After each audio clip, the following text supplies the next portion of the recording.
રાજકોટ શહેર અને રાજકોટ જિલ્લા વિસ્તારની અંદર અમુક સમયથી એવા બનાવ બની રહ્યા હતા જેમાં લગ્ન પ્રસંગની અંદરથી કોઈ કિંમતી ઘરેણાં તથા રોકડ રકમ સાથેના બેગની ઉઠાંતરી કરી અમુક લોકો નાસી જતા હતા.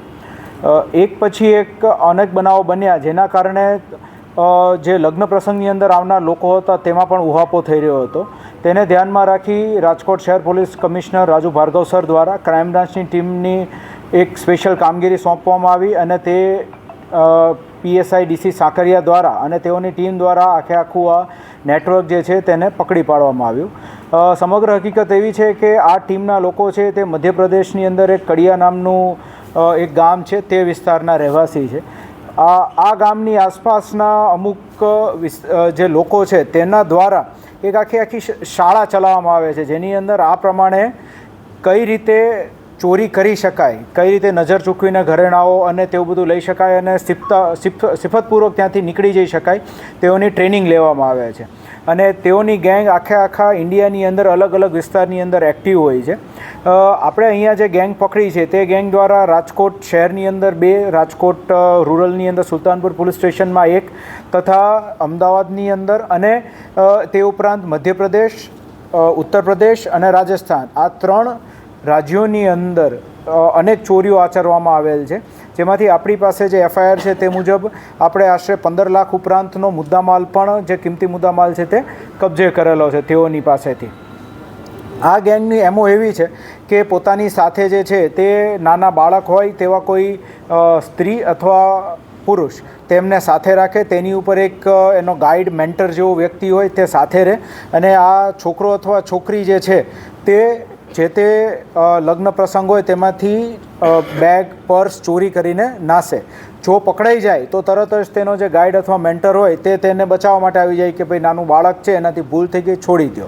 અને જો ના પકડાય તો પછી તુરંત જ તે લોકો વાહનની અંદર બેસીને ત્યાંથી નીકળી જાય.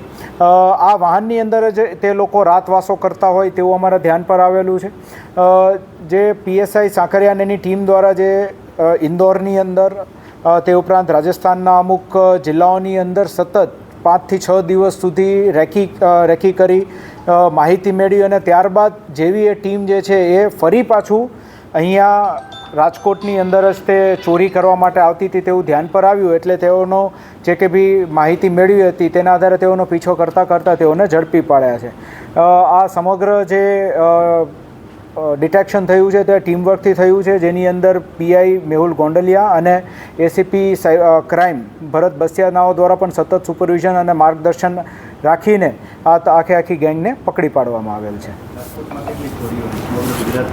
રાજકોટની અંદર 2 થયેલી છે સિટીની અંદર અને રાજકોટ રૂરલમાં 1 થયેલી છે. તે ઉપરાંત આણંદ, અમદાવાદ અને જે રાજસ્થાન, મધ્યપ્રદેશની ટોટલ 30 જેવી ચોરીઓ આ લોકો દ્વારા અલગ અલગ સમયે કરવામાં આવેલી છે. પોલીસને ત્યાં કેટલી મુશ્કેલીનો સામનો કરવો પડ્યો હતો કારણ કે સ્થાનિક પોલીસની પણ કદાચ મદદ આમાં ઓછી મળી હતી? આની અંદર જે મુખ્ય આપણે મુશ્કેલી નડતી હોય છે તે ત્યાંની લોકલ જે ગામડાઓની અંદર જે આ લોકો જતા રહે છે ત્યારબાદ તેઓની માહિતી મેળવવામાં પડતી હોય છે. પરંતુ અલગ અલગ સોર્સિસથી બાતમીદારો રોકીને આશરે 2-1 મહિના ઉપરાંતના સમયથી તેની ઉપર વર્ક ચાલી રહ્યું હતું કારણ કે સૌપ્રથમ ચોરી 2 થી 3 મહિના અગાઉ થઈ હતી. એટલે ત્યારથી જે આખો એરિયા ઝીરોઈંગ કરવામાં આવ્યો હતો, તેઓની મુવમેન્ટ સ્ટડી કરવામાં આવી હતી અને તેના આધારે જે માહિતી સચોટ માહિતી મેળવવામાં આવી તેના આધારે પછી આ ગેંગને પકડી પાડવામાં આવી હતી.